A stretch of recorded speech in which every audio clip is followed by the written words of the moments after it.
Hindi dapat ganun ang investigador. Ang investigador, bago magbukas ng bunganga, he should first be sure of his facts. Unang sinabi ni Director Matibag, 14 lamang daw ang Marines. At ipinakita namin na hindi kami nabayaran. Naku, si Director ang tanungin nyo doon kasi hindi tama yung sinasabi niya. Meron po kaming very productive na exercise kanina, no? So the NBI cleared na hindi mga suspects ang mga ito, kundi mga potential witnesses. At magkakaroon kami ng susunod na proseso para maglatag kami ng ebidensya laban doon sa mga pinangalanan nila sa kanilang affidavit. When you say may panibagong proseso, babalik ko ba kayo dito? Babalik kami dito para sa mga dokumento, mga ibang ebidensya. Paano po yung mga naging tanungan po kanina, attorney? Well, ang sabi kasi sa subpoena, they just want to establish the identity ng mga 18. So, sabi ko, okay lang kami sa identity. So, pinakita namin yung kanilang serial number, government-issued identification cards, etc. And then, sabi ko, pumayag kami na magtanong pa sila. Kaya inisa-isa nilang tinanong kanina. No? Inisa-isa silang tinanong kanina at okay naman.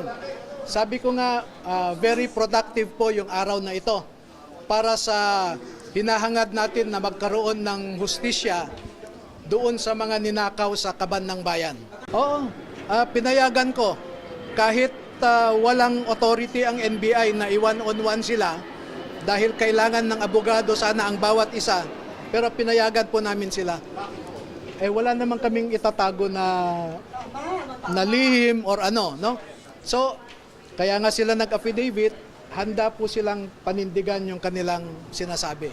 Sir, pa-clarify naman ang sinasabi mo na pinapatawag din sila ng ombudsman sa subpoena o invitation. Kailan? Na, merong letter ang ombudsman sa akin na gusto rin nilang tingnan itong affidavit. Walang petsa, no? Walang petsa na binigay. Sir, gustong tingnan yung affidavit, pero paano ba? Ini-invite din nila na pumunta doon yung 18? Maaring ganon, no? Pero pupunta ba kayo? Oo naman. Bakit attorney? Bakit hindi? Inimbitahan kami. Pero for you, attorney, do you currently that there's some investigation in your NBI since deputized naman or pwede dumiretso na sa atin? Yan po yung point namin noon, badodoble lang. Pero pagbigyan natin sila, kung gusto ng NBI mag-imbestiga, cooperate kami. Kung gusto ng ombudsman ang mag-imbestiga, cooperate kami. Attorney, di ba kayo hinihingi ng... Na di umano, ay may mga sinabi ng po ng mga members ko ng APDs na hindi po tumutumak. Tulad po nung flight logs na air taxi na di umano from 2023 to 2025. Wala daw kung ganong klase ng pag-ipad. Okay. Ano po tuloy Ganito na lang, no? Kasi ang clarify namin kanina yung mga sinasabi ni Director Matibag sa media, no? Narinig nyo naman siguro, napanood nyo. Unang sinabi ni Director Matibag, 14 lamang daw ang Marines. So, pinakita namin na 16 talaga ang Marines, 2 ang Army.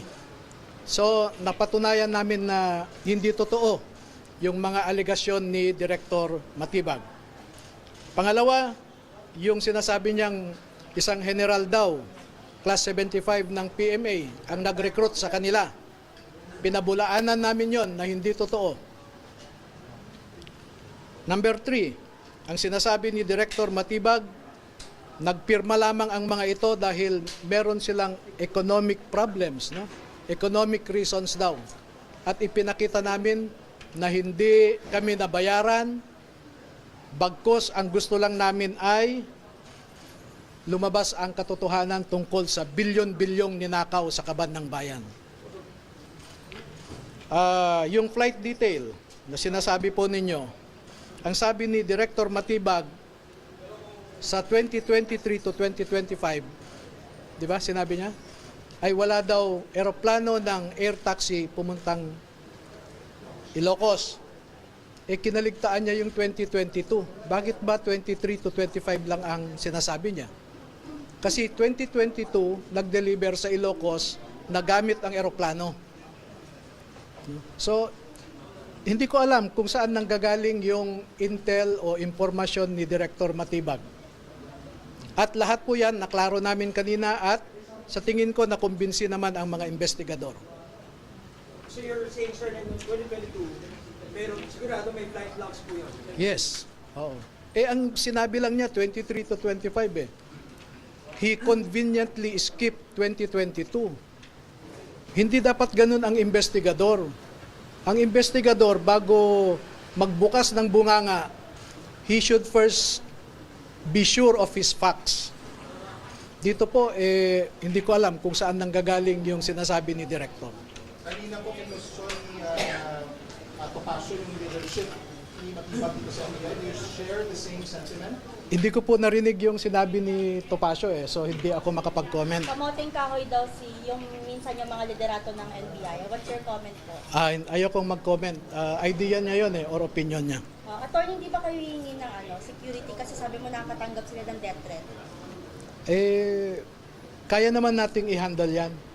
In fact, sabi ko nga kanina sa taas, merong 3 bahay ng mga dating sundalo na pinasok. Hindi yung mga kasamahan ng mga ito. Isa sa Cagayan, isa sa Iloilo, pananakot, no?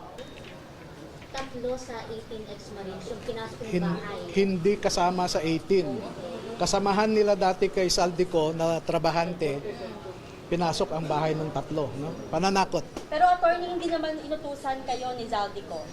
Hindi. Hindi ko man kilala yan.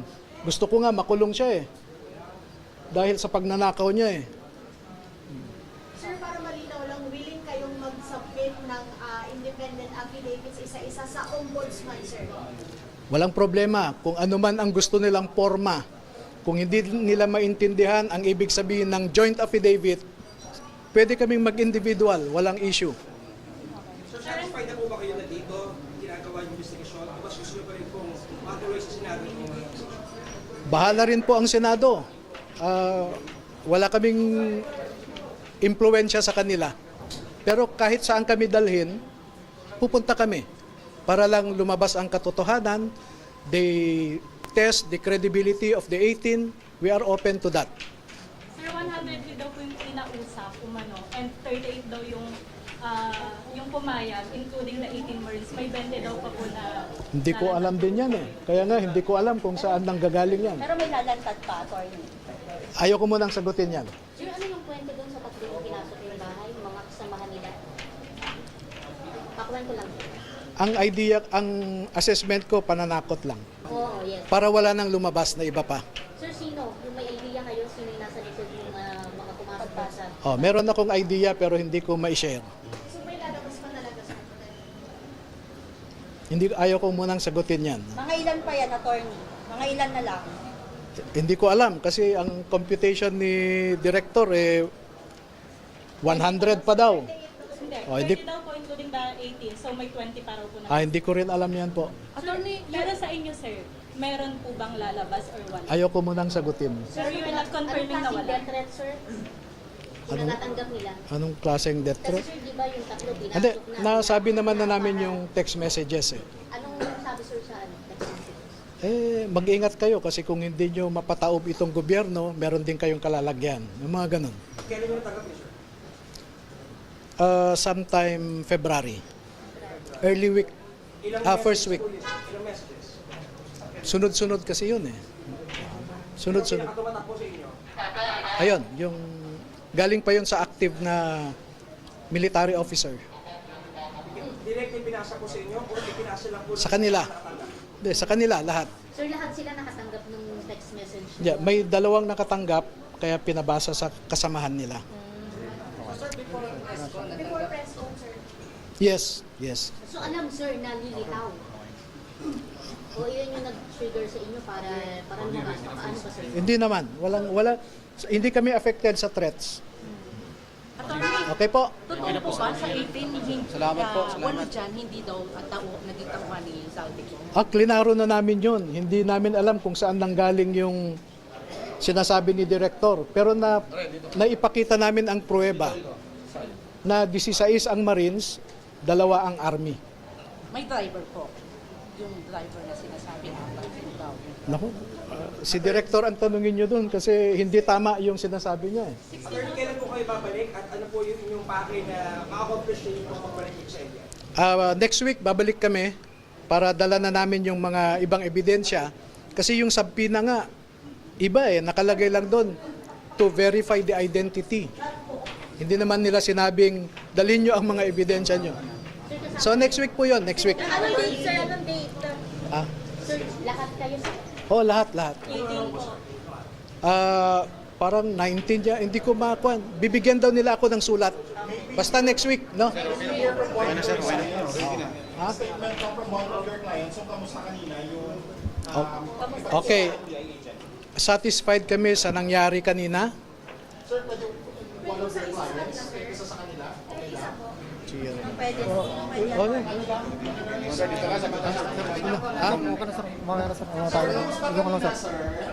Kailan sa mic, sir? Ayos lang po, sir. Okay naman po yung trato nila sa amin, sir. Anong trato, sir? Yung makataong sir, mababait po sila. At ano naman lahat, mabait po sila sa amin. Salamat po. Wala po.